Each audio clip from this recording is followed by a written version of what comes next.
Good morning, guys. We're working on the cab corners this morning. It is Thursday. It's about a quarter till noon. I've been here since about 8. And I'll show you what I'm doing here.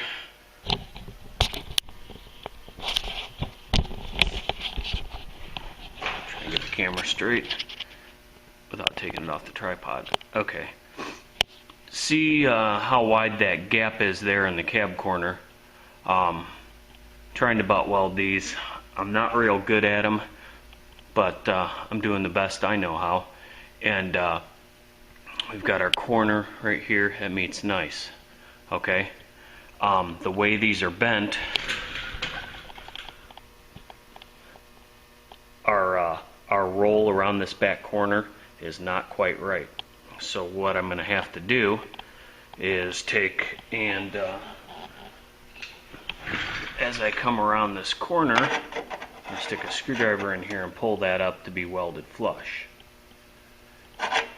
The other problem I have, I knew I shouldn't have cut it, measure 3 times or 4 or 5 or 6 and cut once. Well, I was nibbling away at this and nibbling away at this, and I wanted that flange to sort of meet up close, and I kept shoving the panel back behind the existing and scribing it, and I would nibble a little bit more off. Well, now I got a huge gap there, so I am going to have to put a piece of metal in there. Shame on me, but this is the first time for these. And what I wanted to show you guys who are just starting out trying to MIG weld sheet metal, you want your gap as close as possible. Now, I've got 25 years welding experience, probably 15 to 20 on a MIG welder, and most of that time has all been, doing sheet metal repairs on thin steel. This gap here is getting a little big, and you can see that's probably 1/16 of an inch. Now, you can turn your wire speed up a little bit. The smaller wire helps because it melts at a lower temperature. Now, I can fill that gap. That's why I wasn't so picky about it. But I can't fill this gap. So that's going to have a little patch put in from behind. And you're saying, well, it's already welded on there. How are you going to do that? Well, I'm going to weld a stud to it, like a one for a slide hammer for pulling dents. And I'm going to fish it in and hold it out with that. Maybe 2 of them. That way I can do that, and then when I've got everything tacked in real nice, then I can grind those studs off or break them off, whichever I choose to do. The easiest way to do these, and a lot of people will tell you spread your heat around so you don't warp the panel, and that is all true. What I do is I had a tack on this corner and I had a tack on that corner, and I bounced back and forth. I tried to get one in the middle, but as you can see, it sort of screwed me there. And when you lay your tack welds to overlap them so that your seam gets filled, that's kind of hard to see, but the tack weld on the right is started in the middle. There, it focused. Look how nice. Has started in the middle of the one to the left. Always start on top of a weld when you can, when you're going through thin metal, because 9 times out of 10, it will be more capable of absorbing that heat and not blowing through like I did right there. I mean, that happens. It's clean on the steel's clean on both sides, and as you remember, there was, let me zoom back out here, there was foam up in here, and I've dug all that out. So I'm going to show you how I do this as far as stacking those welds. I think you get the idea, but put you back on the stand. I don't have a quick mount for my stand, so we got to thread it in here, my little Kodak PlaySport camera.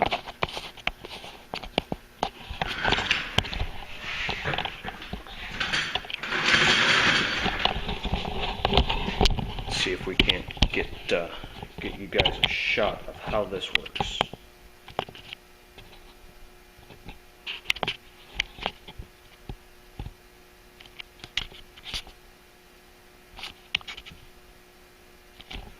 And I don't even know if you're in the picture. We're going to try moving that camera just a little bit.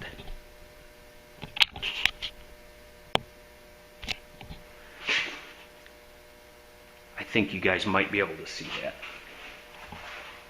And I'm not going to sit down to do this weld. I'll just do one and then show you how that goes.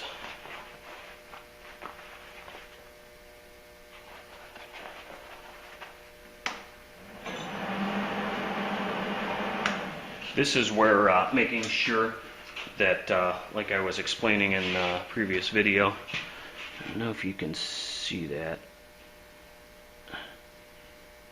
There is a little ball on the end of that wire, and you snip that off.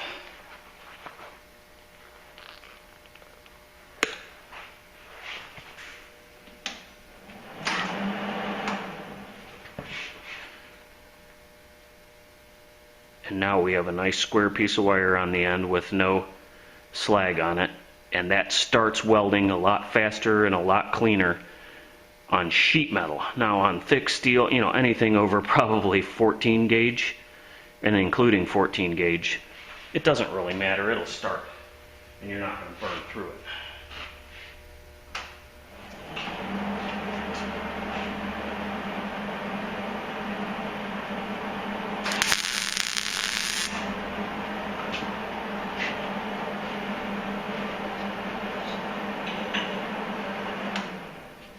Now, let me clean that. Well, you guys can probably see it.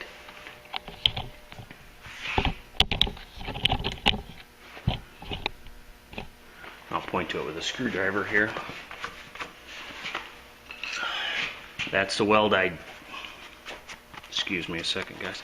This is the weld that I just did. You can see the little dimple in the middle where I stopped. That one, where the edge of it, that's the center of that previous weld. So that'll help you absorb your heat and spread it out so that you don't end up burning through it all the time. Just a little tip. That's the way it seems to work for me. And I'll give you another peek at this cab corner in a little bit to show you where I'm at. I'm already at 8 minutes of explaining that. Hope everybody's having a good morning. It's cold here in Northern Ohio. I think it was 25 this morning. I'll show you one more thing here, how this ended up lining up across the bottom. And it's pretty close for a aftermarket cab corner, in my opinion. Now, guys that do this every day know the tips and tricks on how to do it. I'm not your guy.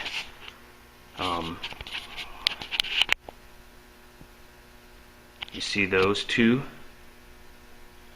match up real close, and then this groove right here actually matches up with the bottom edge of the door within probably an 1/8 or a 1/16 of an inch, and I believe that's right. It looks right, it fits right.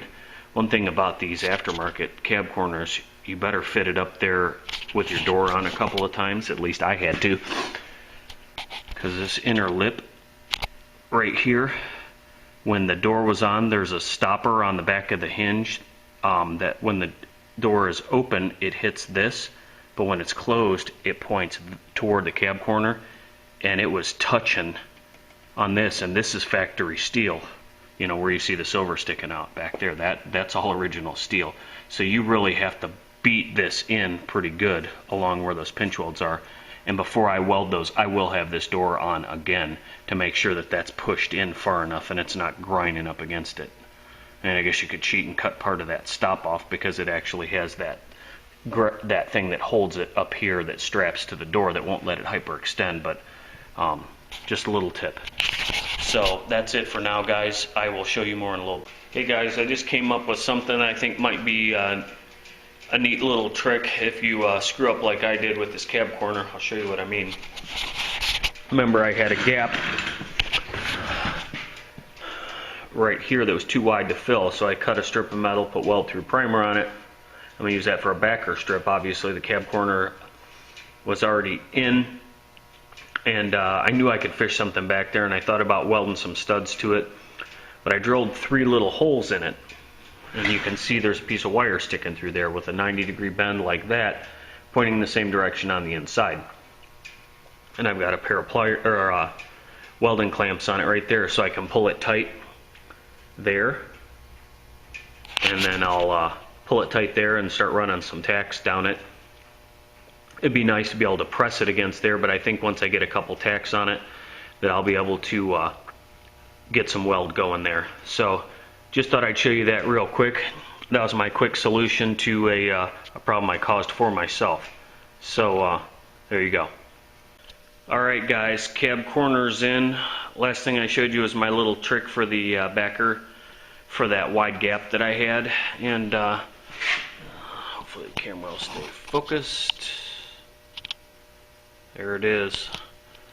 Pretty close on this line right here. It's behind the bed. I can make it up with filler. It'll be beautiful. It's just real goofy in there. That's going to be pretty good wipe on that. But it's all metal finished. Welds are all ground down. That's ready for a wipe of Duraglass after it's all wiped down. Inside here, I got a little more touch-up work to do. That's where the old and new cab corner meet up there. That was kind of a pain. It's behind that hinge. It's hard to get to. I have 2 plug welds there to grind, and they're behind that hinge. So I need to maybe get the Dremel or something else in there. But I've got the bottom 2 ground down.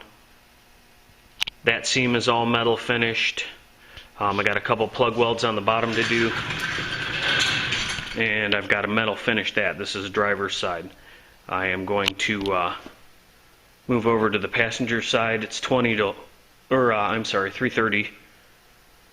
I'm gonna move over to the other side and get going on that so I can get my welding done. That cab corner hopefully won't be as bad of an orgasm as the driver's side was. It doesn't look like I effed it up too bad, so this one actually meets pretty good. One thing I did kind of goof on, I did it on both sides, where the bottom of the outer rocker meets the inner rocker.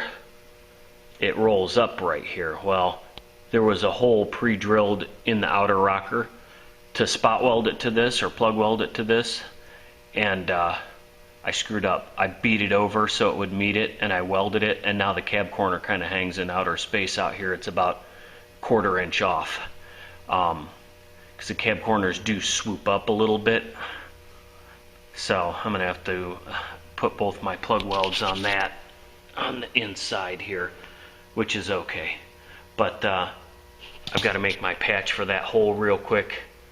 That shouldn't take me too awfully long to do that. I'll beat it to shit and grind it to fit. It'll be a pretty quick one there. I'll just cut a strip of metal and do that. So I'll show you when I get that other cab corner tacked up there. Maybe we'll do a little welding on that. Alright, later. Alright guys, it's 6 o'clock. It's the end of the day. And basically all I got done after lunch was, I may have shown this already. I'm tired. I can't remember what I showed, but that cab corner is in and metal finished. All that whole rocker is metal finished. It's ready to go. Ready for some fiberglass waterproof filler. And had a little metal finishing to do up on the front of that, and that's all done. And I was checking for pinholes in any of those welds back there too, before I had to make that little patch that's right here. It's underneath that weld through primer. I'm not going to start on that cab corner tonight. It's already 6 o'clock. That's almost 10 hours today, so that's enough for now. Wanted to get some corrosion protection back there before I went home so it could dry all night. And the cab corner's already got some on the back side of it where the welds will be. So you see all that. So that's it for tonight. Tomorrow morning, I will be here bright and early. I'm thinking I probably got an hour and a half left in metal work as far as welding that cab corner in, and then probably half an hour of metal finishing that. And I still need to do my plug welds underneath the rockers, pinch welds, whatever you want to say. I can't get under there right now, and instead of getting the truck higher up so I can get my head underneath there to do them, I may drill some holes in the bottom of the rocker and plug them from the outside, but that just means more body work. So I'll make a decision on that later, but hopefully we'll be slinging some mud for you tomorrow. So hope you guys had a good day. Thanks for watching. Thanks for subscribing, and we'll catch you later. Thanks, guys.